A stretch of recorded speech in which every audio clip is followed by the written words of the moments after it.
మీరు సెర్చ్ చేస్తే మీకు వచ్చేస్తది. ఇకైతే ఫస్ట్ క్వెషన్ అనమాట ఇంపార్టెంట్ క్వెషన్స్‌లో ప్రిపరేషన్ ఆఫ్ డైబోరెన్ అని.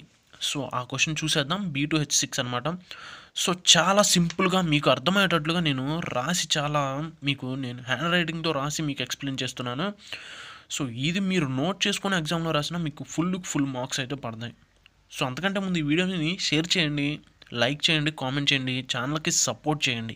ఇంకా మీ ఫ్రెండ్స్‌కి కూడా చెప్పారనుకోండి, సో, వాళ్ళు తప్పకుండా చూసి నేర్చుకుంటారు. ఫస్ట్ వచ్చేసి industrial method. Boron trifluoride react అంటే బోరాన్ ట్రైఫ్లోరైడ్ రియాక్ట్ అవుతుంది. దేనితోటి? లిథియం హైడ్రేట్‌తో మనకి రియాక్ట్ అవుతుంది. ఎక్కడ 450K దగ్గర మనకి రియాక్ట్ అయితే మనకేం ఫామ్ అవుతుందంటే డైబోరేన్ ఫామ్ అవుతుంది. సింపుల్‌గా చెప్పాలంటే boron trifluoride react with lithium hydrate at 450K to form a diborane. దీన్ని ఈక్వేషన్‌గా ఎలా రాయాలో ఇక్కడ మీకు చెప్పాను కదా! 2BF3 plus 6 lithium follows 450K B2H6 plus 6 LiF. So, ఈ ఫార్ములా మీరు రాసినా కానీ మీకు ఫుల్ మార్క్స్ పడతాయి ఎగ్జామ్‌లో. ఈ ఫార్ములా రాసినా కూడా మీకు ఫుల్ మార్క్స్ అనేవి పడతాయి. సో, ఫార్ములా నేర్చుకోండి మీరు, ఇది కష్టంగా ఉందనుకుంటే. సో, ఇక్కడ రెండోది వచ్చేసి లాబొరేటరీ మెథడ్. ఈ లాబొరేటరీ మెథడ్‌లో boron trichloride react with lithium aluminium hydrate. Boron trichloride ఇది, అదేమో బోరాన్ ట్రైఫ్లోరైడ్ అనమాట. సో, ఇక్కడ లిథియం అల్యూమినియం హైడ్రేట్‌తో మనకి రియాక్ట్ అవుతుంది in presence of dry ether. So, dry ether కూడా ఉంది దీంట్లో. సో, అప్పుడు ఏం ఫామ్ అయింది మనకి? డైబోరేన్ అనేది ఫామ్ అయింది. ఓకే. సో, అర్థమైపోయిందా? సో, దానికి సంబంధించిన ఈక్వేషన్ ఇది. సో, తర్వాత వచ్చేసేసి మీరు ఈక్వేషన్ కూడా చూసుకోండి. నేను ఫ్రాక్షన్ ఆఫ్ సెకండ్స్ అయితే మీకు ఇక్కడ చూపిస్తాను. సో, ఈక్వేషన్ కూడా చూసుకున్నారు కదా! సో, వీడియో కొద్దిగా లెంత్ ఉంటుంది. మాక్సిమం 5 మినిట్స్ లోపే కంప్లీట్ చేద్దాం. Diborane is presented by when boron trichloride and hydrogen is subjected to silent electric discharge. So, 3BCl3 plus 6H2 follows electric discharge B2H6 plus 6HCl. Okay, equation కూడా చూసుకోండి. తర్వాత Stock's method. So, ఇక్కడ Stock's method కూడా చాలా important అండి. మీకు 5 marks కూడా ఇస్తాడు ఇక్కడ. సో, స్టాక్స్ మెథడ్లో చూసుకుంటే magnesium boride react with phosphoric acid to form diborane.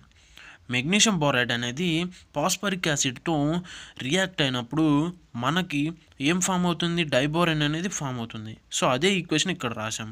Mg3B2 plus 2H3PO4 follows B2H6 plus Mg3PO4O2 PO4 of 2. So, okay. So, ఇంతవరకు మీకు అర్థమైంది అనుకుంటున్నాను. ఇక నెక్స్ట్ క్వశ్చన్ చూసేద్దాం. సో, ఇక్కడ స్ట్రక్చర్ అడిగాడు కాబట్టి, ప్రిపరేషన్ ఆఫ్ స్ట్రక్చర్ అడిగాడు కాబట్టి మీకు స్ట్రక్చర్ కూడా చూపిస్తున్నాను. చాలా క్లారిటీగా, చాలా నీట్గా, చాలా క్లారిటీగా అయితే మేము ప్రిపేర్ చేశాము.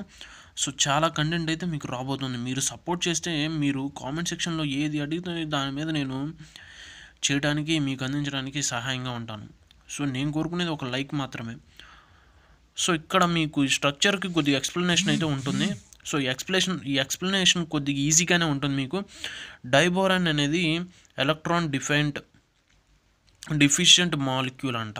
సో, డైబోరాన్ అనేది electron deficient molecule. Okay, which contains అంటే diborane is electron deficient molecule which contains 12 electrons and this molecule is short of 2 electrons for the formation of covalent bonds in order to have a similar structure of ethane. So, diborane అనేది electron deficient మాలిక్యూల్గా కూడా పిలుస్తారట.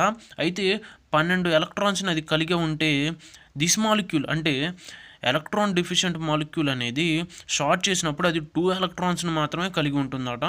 So, అప్పుడు covalent bonds అనేవి ఏర్పడతాయి. దాని తర్వాత in order to similar structure of ethane, ఆ structure అనేది అప్పుడు ఎలా ఉంది అంటే సిమిలర్ స్ట్రక్చర్ ఆఫ్ ఈథేన్ లాగా ఉందట. సో, తర్వాత orbital structure of diborane. In diboron, each molecule atom undergoes sp3 hybridization to form 4 sp3 hybrid orbitals.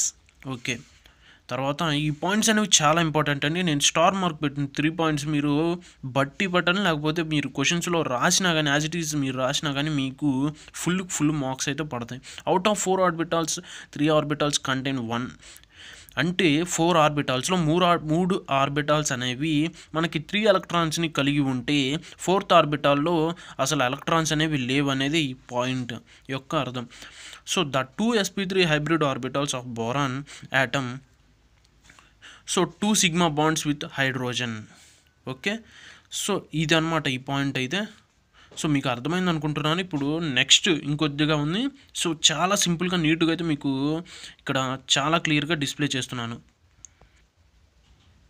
So తర్వాత పాయింట్ అయితే చూసుకోండి. 1s orbital of hydrogen atom and the vacant sp3 hybrid orbital of second boron atom overlaps to form BHB bond. BHB bond is also known as banana bond.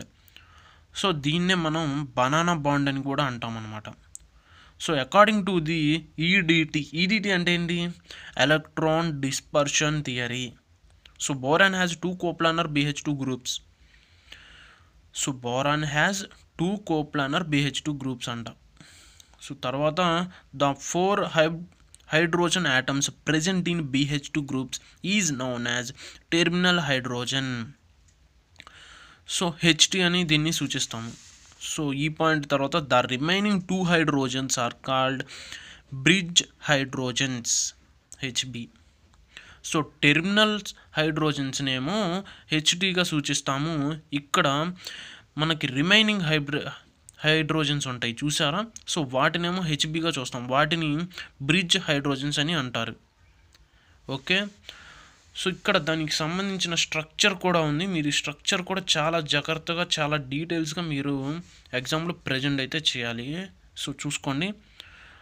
So ఈ video నచ్చితే like చేయండి, share చేయండి, comment చేయండి. ఎక్కువ మందికి reach అవ్వడానికి తప్పకుండా మీరు షేర్ చేయండి. ఎందుకంటే ఛానల్కి రీచ్ వస్తే నేను మంచి కంటెంట్ మంచి సబ్జెక్ట్ అనేది మీ ముందుకు తీసుకొస్తాను. మీరు కామెంట్ సెక్షన్లో ఏది అడిగినా మ్యాక్సిమం బీటెక్ కానీ డిగ్రీ కానీ ఎవరైనా కానీ సో ఆ కంటెంట్ అనేది నేను ఇక్కడ మీకు ప్రొవైడ్ చేస్తాను.